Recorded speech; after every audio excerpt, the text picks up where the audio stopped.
Yo, what's going on, YouTube? And welcome back to Goal Line Hockey. It's your boy Kevin Forte, and today we are taking a look at the San Jose Sharks. What's next for the Sharks? What is the future of this team? They've had a lot of shakeups to the roster, a lot of changes in management, which are probably going to lead to a bigger earthquake of transactions on the roster here over the next couple of months. So, with the San Jose Sharks getting a new head coach, new general manager, there seems to be a new philosophy there, but there's a lot of guys that are from the old regime, from the Doug Wilson era in San Jose, and it makes you wonder how many, if any, of those guys are up for a potential trade. So the first one here is from Pierre LeBrun.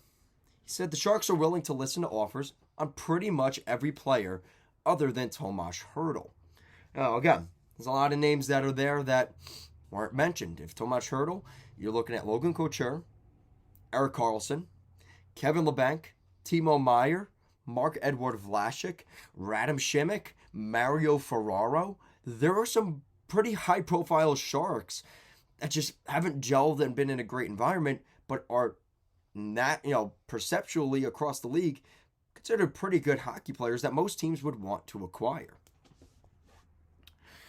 This is from Corey Mosaic. He said, new management in San Jose has thrown a wrinkle regarding the Timo Meier contract situation. So I kind of wonder what that could be all about. We don't really know. I don't really know what to take from that. And you guys can let me know down below. But I wonder if they are not, because I think the perception was they were maybe going to give him a 5-year deal at a lower cap hit.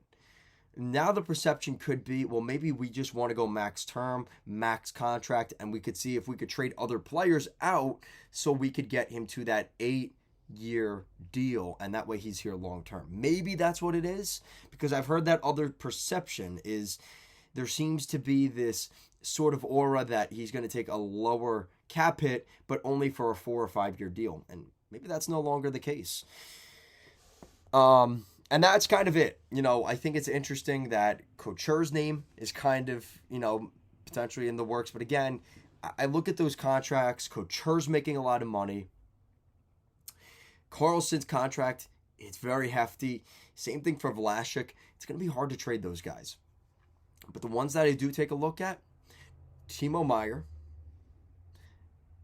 Is Kevin Labanc even there? I don't even know. You guys are probably ripping me apart in the comments because Kevin Labanc is no longer there. But we need to go look. So at the very least, you have Timo Meier, right? You've got Radim Simek, who a lot of people, for better or worse, think he's a pretty good player. Mario Ferraro, who I'm kind of shocked because I think the perception is he could be the next captain there in San Jose. Kind of weird to see his name kind of thrown into the rumor mill as a guy that could get traded. And let's take a look. Who else am I missing here? Timo Meier, Kevin Labanc, Logan Couture. So 3 of the top 4 highest paid players on the team are available. Interesting. Nick Bonino could be a guy that gets picked up at the deadline. Matt Nieto, another guy that could be picked up at the deadline.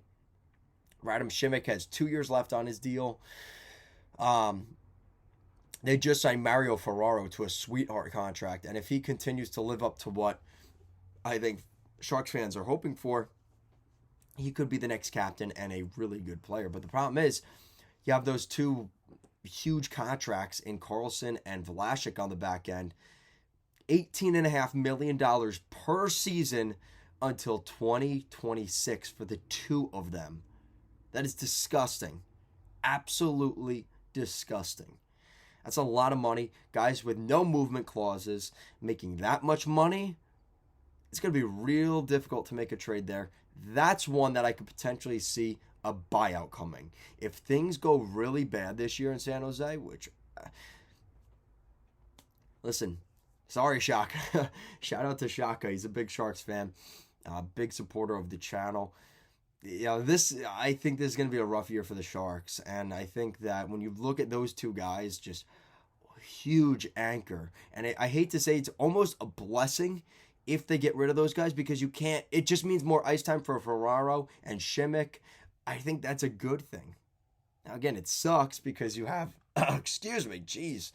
So of course, you have those huge buyouts, but then you get to see maybe more of Artemi Nejev or Ryan Merkley, and maybe you get to see some of the prospects a little bit more, and maybe a little bit of a change in the depth chart. So let me know what you guys think in the comment section down below. What do you guys think of the San Jose Sharks?